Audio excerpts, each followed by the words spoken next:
What's good, everybody? Tekromancer here, and I've been playing a lot of free-for-all brawlers lately. Anything from Onimusha Blade Warriors, Power Stone 2, Smash, PlayStation All-Stars, and my recent incarnation, Brawlhalla. And it made me start thinking about the age-old question in the fighting game community, and that is, if you started with traditional fighting games first, can you be good at free-for-all brawlers? And a lot of people in communities say no. If you started with traditional fighting games, you're not going to be good at free-for-all brawlers. And I've always wondered why that is. And to me, the games that I listed and played, I played them to death. I love them dearly. And in some of them, I feel like I'm really good, especially in Power Stone 2 and Onimusha Blade Warriors. But then again, I will also say games like that, they even PlayStation All-Stars, they kind of build you up to fighting against poor opponents. Because I feel like when you play traditional fighting games, it's just you and another opponent. So yes, you can have mind games, head games, footsies, whatever, but it's you versus one person. Whereas in free-for-all brawlers, it's normally 4 or more depending on what game mode you're in, but traditionally it's 4. And I feel like the reason why a lot of us in the community are not good at free-for-all brawlers at the same level that we are at traditional fighting games is because it's the number of opponents that we have on the stage. We're used to applying all our skill, technicality, and everything to fight against one person, but then you apply that to an additional 2 more, and it can get really difficult, I guess, because you're trying to figure out how you're going to take out this person quickly and still deal with the other 2 and still keep your standing while combating all these combatants. And maybe that's really the deal about it. However, I don't know. A part of me feels like that's false. Only because if you put in time into the game, I don't care who you are, if you put in time into a game, you will learn something. It might take you a little bit longer than others. Like some people, all they need is a weekend and they'll figure out what they need to do. Whereas others, they might need months, maybe years, to figure out something and be well at it. And that's how I feel about free-for-all brawlers. It's not that a lot of us are bad at them.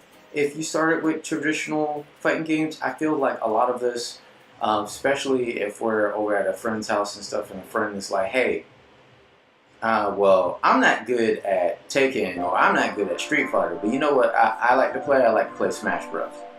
I have a lot of friends that don't play traditional fighting games and they play Smash Bros. Because Smash is their game, or they used to play Power Stone 2 back in the day, or Onimusha Blade Warriors. And I'm like, okay, I'll get down, because I'm the type guy, I'll play any type of fighting game, and to me it was fun.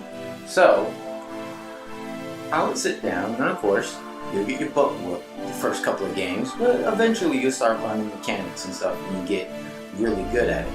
However, I will say a game like Smash Brothers, to me, compared to the rest that's on this list, is a different beast altogether.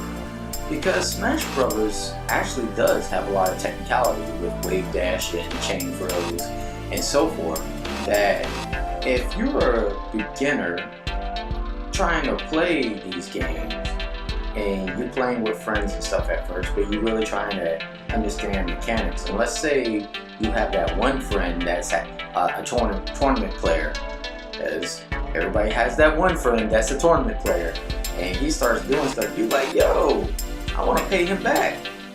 But you can't pay him back because he knows something more than you don't. So that's why I say sometimes time is a factor. If you put in time and you actually try to learn the game and everything, you might actually do well.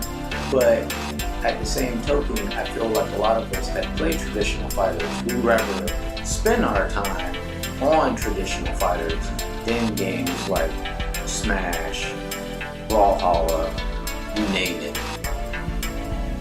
And that's why there's a thing in the community that says, hey, if you play traditional fighting games, you're not going to be good at Smash. Because a lot of us don't put in a lot of time to learn the mechanics and learn characters and stuff like that in a free-for-all brawler, because we're already set in the mind space of like, hey, I'm a Tekken main, or hey, I'm a Street Fighter main, or hey, I'm a KOF main. It doesn't matter which game. But if you are maining something and you play tournaments or you play a lot of people in that game, you're not going to spend that much time in a free-for-all brawler. For instance, I play a lot of traditional fighters, like Tekken, Street Fighter, KOF, Blaze Blue Tag Battle, just picked it up recently, Dragon Ball Z, Fighters. I've been kind of going back and forth on that one. I'm with Blade Rangers. That one looked like it's going to be really fun to play. I've been a long time Soul Calibur and DLO player, so those are the games that I've played and spent my time at. But at the same token, that doesn't mean I don't venture out and look for other games like Brawlhalla, Smash Bros, Power Stone. I played all of these games and I put in time into some of it. I should put more time into Smash. I really haven't. But then at the same token, all I have is a Nintendo Wii now. I'll eventually will get a Nintendo Switch and put in some time. But I put in time into a lot of these games, and then I actually learn a little tidbits here and there on how to do stuff. And I feel like the other thing that throw people off guard is when you play traditional fighting games, yes, there's technicality how to do specials, but there's also combos. And I'm not saying that free-for-all brawlers don't have combos, because they do, but it's not done the same way how we traditionally would think of them, because like button combinations, or like, okay, this links to this, to this, to this. That's how a lot of traditional fighting games are designed, whereas a lot of brawlers, it's just a button press. It's like, it's still a chain link button press, but you have to sit there and figure out, like, okay, this move does this, what move gives me enough frames to chain into this, and you have to actually sit down and figure that out.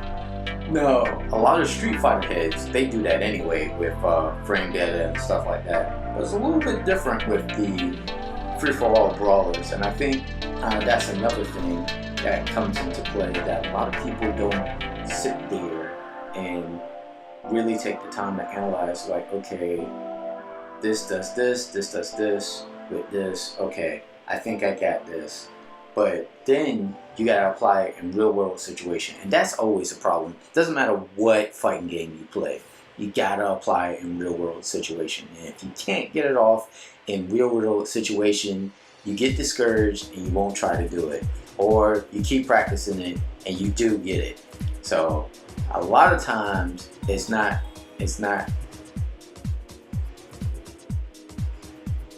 the one that you would initially say. Is normally the later, where people are like, man, I can't get this off in real world situation, I'm not gonna do it. So yeah, but it's just me looking at the age-old question of, if you are a traditional fighting game head, can you really be good at free-for-all brawlers? I think, initially, I think you can. A lot of people in the community say no, but I feel like if you put in time and the work in any game, you can be good at it. So This is my 2 cents. Says looking at the age-old question: if you play traditional fighting games, can you be good at free-for-all brawlers? Next week, I'm going to do the opposite and talk about if you play free-for-all brawlers, can you be good at traditional fighting games? Till then, peace, love, and stay gaming, my friends.